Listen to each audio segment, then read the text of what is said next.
يا أيها الناس قد جاءكم الرسول بالحق من ربكم فآمنوا خيرا لكم وإن تكفروا فإن لله ما في السماوات والأرض وكان الله عليما حكيما۔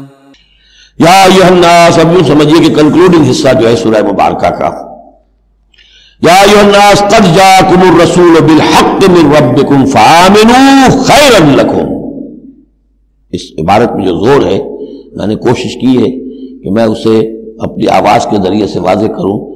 اے لوگوں، تمہارے پاس آ چکا ہے رسول حق کے ساتھ، یعنی اب تم یہ نہیں کہہ سکو گے کہ رسول نہیں آیا، ہمیں پتہ نہیں تھا۔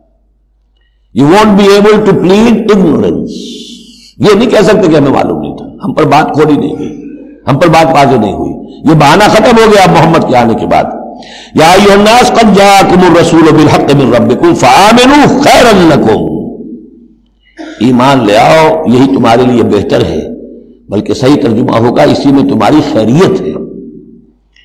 وَإِن تَكْفُرُوا فَإِنَّ لِلَّهِ مَا فِي السَّمَاوَاتِ وَالْأَرْضِ، کفر پر اڑے رہو گے تو اللہ تعالیٰ کا کیا بگاڑ لو گے؟ آسمانوں اور زمین میں جو کچھ ہے وہ اللہ ہی کا ہے۔ وَكَانَ اللَّهُ عَلِيمًا حَكِيمًا، اللہ علیم ہے، حکیم ہے۔